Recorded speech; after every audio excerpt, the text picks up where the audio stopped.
Price Lord இயேசுவின் நாமத்தினால இன்றைக்கும் உங்கள் ஒவ்வொருவரையும் டெய்லி மன்னா என்கிற இந்த கர்த்தருடைய வசனத்தை தியானிக்கும்படி அன்போடு வரவேற்கிறேன். இன்றைக்கு கர்த்தருடைய வசனத்தை லூக்கா எழுதின சுவிசேஷ புஸ்தகத்தில் 6வது அதிகாரம் 12ஆம் வசனத்தை நாம் வாசித்து தியானிக்க போகிறோம். அந்நாட்களில் அவர் ஜெபம் பண்ணும்படி ஒரு மலையின் மேல் ஏறி முழுவதும் தேவனை நோக்கி ஜெபம் பண்ணி கொண்டிருந்தார். இந்த வசனத்தினுடைய ஆரம்பத்தில் அந்நாட்களிலே என்பதாக எழுதப்பட்டிருக்கும். எந்த நாட்களிலே அப்படின்னா, இந்த 11வது வசனத்தை வாசிச்சிங்கன்னா, ஆண்டவராக இயேசு கிறிஸ்துவை குற்றம் கண்டுபிடிக்கும்படி, அவரை கொல்லும்படி, அவரை அடிக்கும்படி மூர்க்க வெறி கொண்டு அநேகர் இயேசுக்கு விரோதமாக திட்டங்களை தீட்டிக் கொண்டிருந்தாங்க.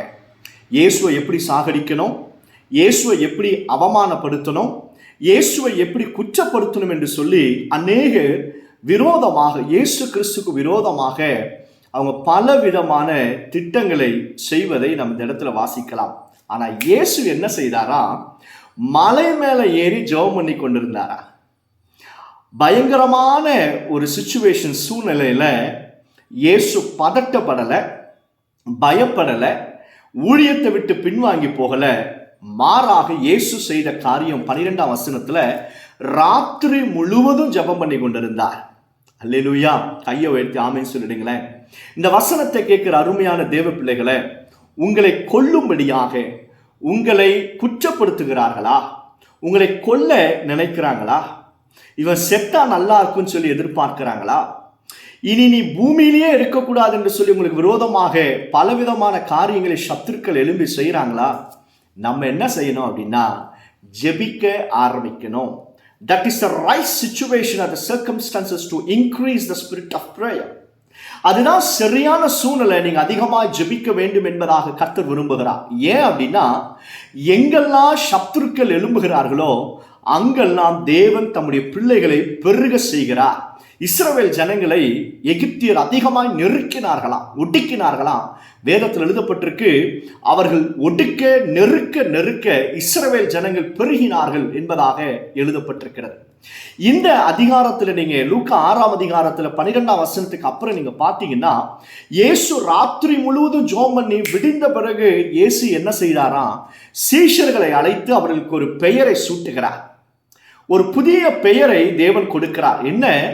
இதுவரைக்கும் நீங்க சீஷர்கள் என்று சொல்லப்பட்டு கொண்டிருக்கிறீங்க. ஆம், நீங்க என்னுடைய சீஷர்களை தான். ஆனா இனிமேல் உங்களுக்கு நான் ஒரு புதிய பெயரை சொல்றேன். என்ன அப்படின்னா, அப்போஸ்தலர் என்பதாக தேவன் அவர்களுக்கு பெயரை சூட்டுகிறார். பாருங்க, ஒரு இயேசுவை தான் கொல்லணும்னு சொல்லி நினைச்சிருந்தாங்க.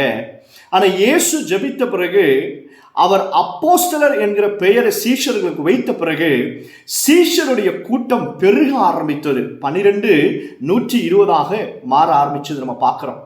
அதற்கு முன்பாக 70 மாறினது. பிறகு 3000 5000 என்று சொல்லி இன்றைக்கு உலகம் முழுவதும் ஆண்டவராக இயேசு கிறிஸ்துவுக்கு சீஷர்கள் இருக்கிறதை நம்ம பார்க்க முடியும். அப்போஸ்தலர்களை கர்த்தர் எழுப்பியிருக்கிறார். இவையெல்லாம் எப்படி நடந்தது? லூக்கா 6:12 இயேசு ராத்திரியெல்லாம் ஜெபம் பண்ணினார். எப்படிப்பட்ட சூழ்நிலை? அந்நாட்களில் எந்நாட்களில் இயேசுவை கொல்லும்படியாக மூர்க்க வெறி கொண்டார்கள் அல்லவா? அப்படிப்பட்ட சூழ்நிலையில இயேசு ஜெபம் பண்ணினார்.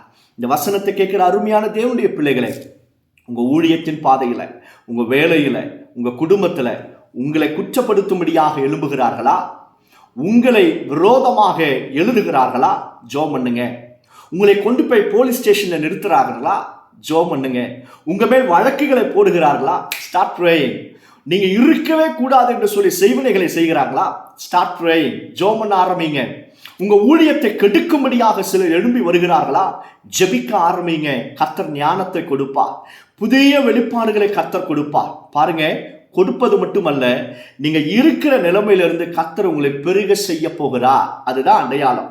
உங்களுக்கு விரோதமாய் சத்துரு எழும்புவது உங்களை அழிக்க அல்ல, உங்களை நல்ல ஜெபிக்க வைக்க. உங்களுக்கு விரோதமாய் சத்துருக்கள் எழும்புவது உங்களை மடங்கடிக்க அல்ல, உங்களை பெருக செய்வதற்கு என்பதை மறந்து போகாதீங்க. இன்றைக்கு நம்ம ஆண்டவரிடத்துல ஜெபம் பண்ண வேண்டியது, ஆண்டவரே நான் நல்ல ஜெபிக்க எனக்கு கிருபை கொடுங்க. பாருங்க, ஜெபம் மலைகளை பெருக்கும். ஜெபம் தேவனுடைய சிங்காசனத்தை அசைக்கும். ஜெபம் நிச்சயமாக ஜெயத்தை கொண்டு வரும். ஜெபம் சூழ்நிலைகளை மாற்றும். ஜெபம் சத்ருவை ஓட செய்யும். ஜெபம் இயற்கைக்கு அப்பாற்பட்ட காரியங்களை பார்க்கும்படியாக செய்யும். ஆகையால இந்த வசனத்தை கேட்கிற அருமையான தேவ பிள்ளைகளை, மனுஷனுக்கு முன்பாக போய் கண்களை கசக்கி கொண்டு நிற்க வேண்டாம். யாராவது ஏதாவது கொடுப்பாங்களே கையேந்து நிற்க வேண்டாம். முழங்கால் பண்ணிட்டு ஜோம் பண்ண பாருங்க. நிச்சயம் கர்த்தர் உங்க பட்சமா இறங்கி அவர் செய்கிற பெரிய காரியங்கள் உங்க கண்கள் காணும். பயப்படாதீங்க. Start praying. இன்டென்சிவாக ஜோம் பண்ண ஆரம்பிங்க. விடாப்பிடியாக ஜெபிக்க ஆரம்பிங்க. கர்த்தருடைய பெரிய காரியங்களை உங்க கண்கள் காண போகிறது. ஜெபம் பண்ணலாமா?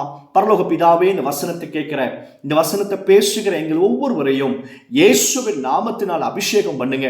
அப்பா, எங்களுக்கு விரோதமாக எழும்புகிற சத்துருக்களை நீ துரத்துகிறேன் ஆண்டவரே. அவர்கள் இல்லாமல் போகும்படியாக துரத்துகிறேன் அப்பா. நாங்கள் நல்ல ஜெபிக்க அபிஷேகத்தை தாங்கப்பா, கிருபையை தாங்கப்பா. அப்பா, நீர் எங்களை பெருக செய்கிற நாட்கள் வந்து விட்டது. அதற்காக நன்றி செலுத்துகிறோம். இந்த வசனத்தை கேட்கிற ஒவ்வொரு பிள்ளைகளையும், அந்த குடும்பங்களையும், ஊழியத்தையும், வேலைகளையும் ஆசீர்வதியும். இந்த நாள் உங்களுடைய பிள்ளைகள் செய்கிற ஒவ்வொரு காரியத்தையும் வாய்க்க பண்ணி உங்களுடைய பிள்ளைகள் அதிசயங்களை காண பண்ணும். இயேசு மூலம் ஜெபிக்கிறோம் பிதாவே. ஆமென், ஆமென். God bless you. God bless you all.